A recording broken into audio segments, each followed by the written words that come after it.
I just got done walking home from work. Why would I walk 2 miles from my work to my house, you ask? When I have a $50,000 car that should get me there? The answer is because I folded. I folded on the vet. I spent so much time in the garage working on that car, and I could not figure out what was wrong. The first thing I did was replace the radiator fan. And then I replaced the auxiliary fuse box. After that, the thermostat.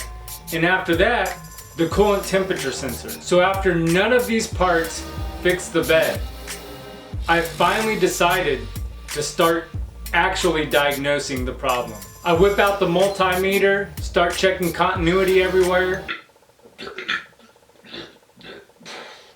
Oof. Oh, McDonald's. I get so into diagnosing this thing that I start making my own tools.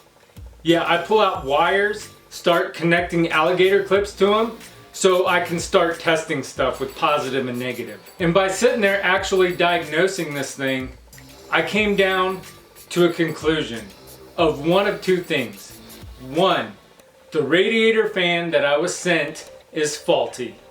Number two, the computer needs to be reflashed, which is something I can't do. So I take these wires that I made with the alligator clips on them and I hook them up to the fan directly. And then I hook it to a 12-volt power source. I end up getting a spark from the ground, but the fan doesn't kick on. And the fan not kicking on, that kind of makes a little bit of sense because the computer of the car sends low voltage pulses to the fan to tell it when to come on and what speed to run at. It's not like a standard 1 or 2 speed fan that you would have in a normal vehicle. So me being a little bit more old school, I don't understand how the variable speed fan works. So me hooking the fan up to a 12-volt source and it not kicking on, that kind of makes a little bit of sense, especially because when I hit the negative to a ground, it would spark. And then when I hooked up the old fan, it would do nothing at all. So in my head, I was like, okay, it needs the computer to run.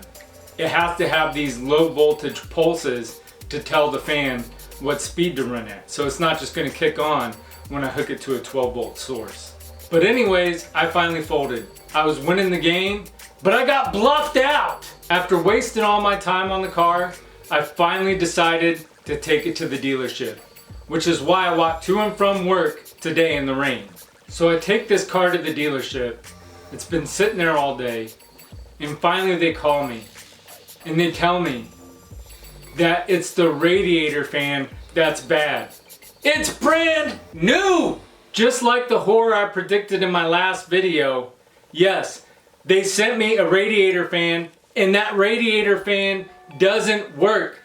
So I just paid $200 for them to tell me that the radiator fan was bad.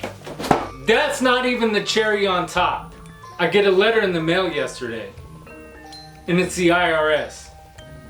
And they said that I made some kind of mistake on my taxes last year.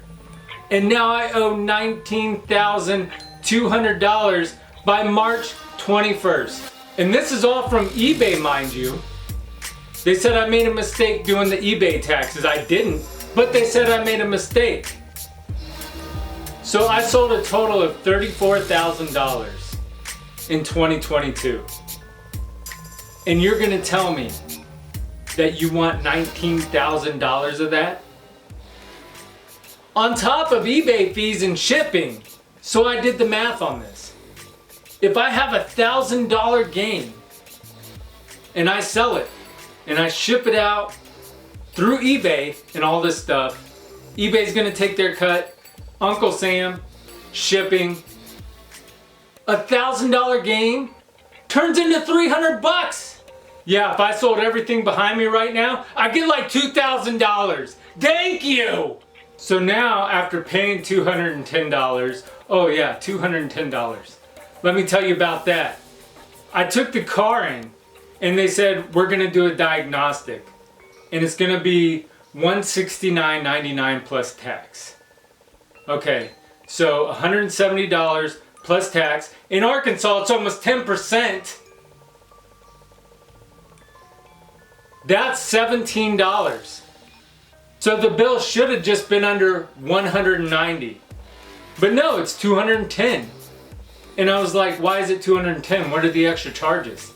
They're like, oh, there's a shop charge. What's a shop charge? They're like, oh, for, you know, any sprays or dirty rags that we have to clean up. I'm about to take a fat dump, wipe my butt with the rag, and go throw it in their shop to make them earn their extra money.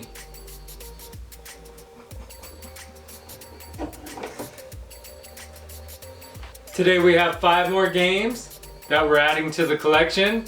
Let's check them out.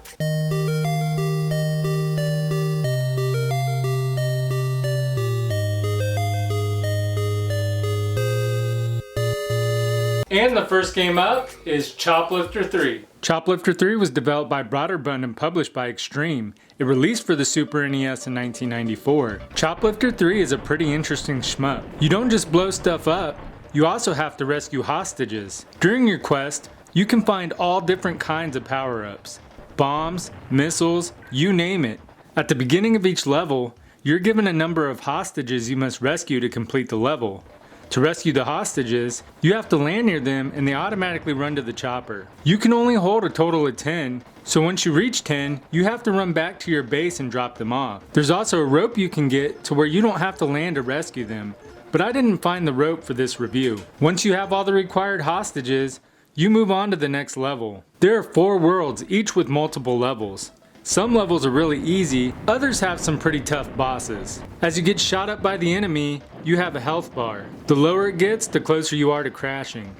Luckily in each stage, there's a mechanic that can repair your helicopter. You just land on the pad and he sets you up with gas and repair, making your health bar full. But that's the game. You just rescue hostages and you have occasional boss fights. The graphics and sound are plain, but they're alright. The controls work great. It's a pretty fun game overall. The only thing I wasn't a fan of is if you die on a boss, you respawn there and can't go back and load up on more ammo. Other than that, Choplifter III is a decent game worth giving a shot. Choplifter III is game number 159 for the collection, and it cost me $80 at a local game store. And at $80, that brings our total up to $28,298 for the collection.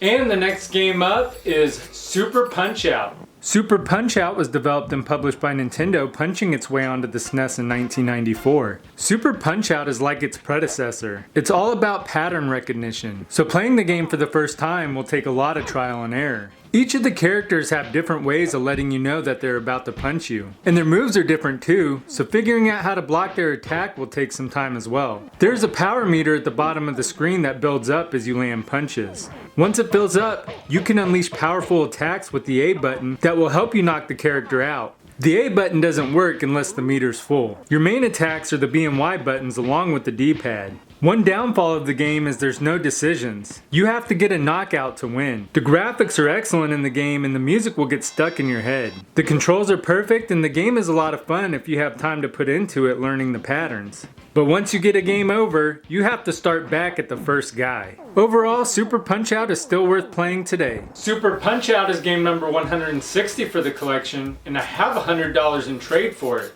And at $100, that brings our total up to $28,398 for the Super Nintendo Complete in Box Quest. And the next game up is Stunt Race FX. Developed and published by Nintendo, Stunt Race FX raced onto the Super NES in 1994. Stunt Race gives you 4 ways to play. You have speed tracks, stunt tracks, battle tracks, and free tracks. In speed tracks, you race the other players and unlock tracks as you go along. Stunt tracks is a mode where you collect as many stars as you can. Battle tracks is a 2-player mode, and free tracks is the same as speed tracks, but they're all unlocked and you're not racing any other players. You have multiple vehicles to choose from. Each have their own abilities. Some have strong bodies but are slow, others are faster but have weaker bodies. When racing, it's worth noting that you can change your perspective. This is important to know because some courses it's best to race in third person, but on other tracks it's easier if you're in the car. The biggest downfall of the game is the frame rate.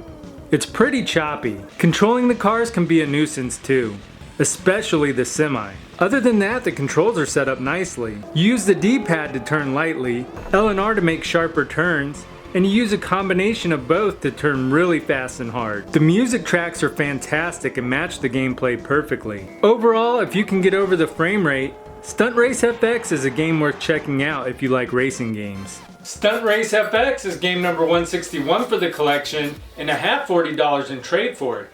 And at $40, that brings our total up to $28,438 for this SNES quest. And the next game up is Super Batter Up. Developed and published by Namco, Super Batter Up swung onto the SNES in 1992. Batter Up is an okay baseball game. It has both good and bad things that make me have mixed feelings about it. First, the good. I like that you get to bat first. I know that sounds silly, but it seems like every baseball game we've covered, you always start out pitching. I want to do the fun stuff right away. The batting is straightforward and easy to get used to. I was even able to get a home run, and Pac-Man came out flying on a rocket ship. The graphics are some of the better ones out of all the baseball games we've covered so far as well. The pitching is subpar. You don't really have many options as you do in other games. You just hit the A button and you can push left or right for a curve. And when you curve it, it almost always results in a ball. The whole outfield experience on both sides is subpar as well. When you're batting, there's always someone on the other team conveniently standing close to catch it. But when you're playing the outfield, you're never in a convenient spot. You have to chase the ball down, and the players are so slow. Yeah, they're slow until you get an out. Watch how fast they are when they run off the field. There's consistent baseball music playing during the whole game. It gets super repetitive and annoying quick. Finally, the players all put their hands up in the air when they have the ball, like they're doing some sort of dance move. Sometimes you can't tell if they caught the ball or if it hit the ground first. Overall, Super Batter Up has some flaws, but it's not a terrible game. But I'd rather play Super Baseball 2020. Super Batter Up is game number 162 for the collection, and I have $40 in trade for it. And at $40, that brings our total up to $28,478 for the collection. Last but not least is Ghoul Patrol. Ghoul Patrol was developed by LucasArts and published by JVC Musical Industries. It released for the Super Nintendo in 1994. Ghoul Patrol is a run and gun game where you rescue people from ghosts and demons. You play as Zeke or Julie. Wait, why does this sound so familiar? Oh, because this is the sequel to Zombies Ate My Neighbors. So how did all these ghosts and demons start attacking Metropolis? Well, Zeke and Julie found a crazy book in a chest. They got curious and read the book. Despite the book's warning about releasing ghosts and demons, they went ahead and read the text backwards as it instructed and set all these things free. So now they have to go out killing all these ghosts and demons while rescuing people. It's literally the same concept as Zombies Ate My Neighbors, but instead of zombies and neighbors, it's ghosts and demons and random people. Just like zombies, Ghoul Patrol is a lot of fun.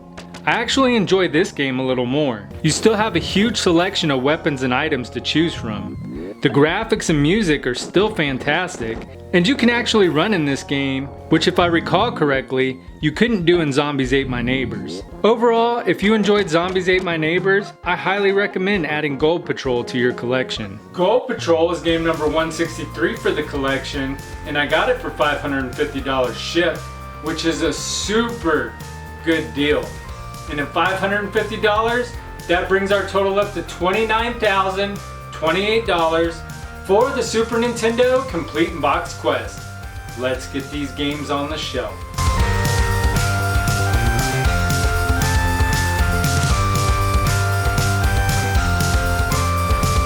If you enjoyed the video, please make sure to subscribe, and I'll be bringing you more videos like this. Also, make sure to leave a thumbs up for Ghoul Patrol. Until next time, I'm Gamer Wayne, and thanks for watching.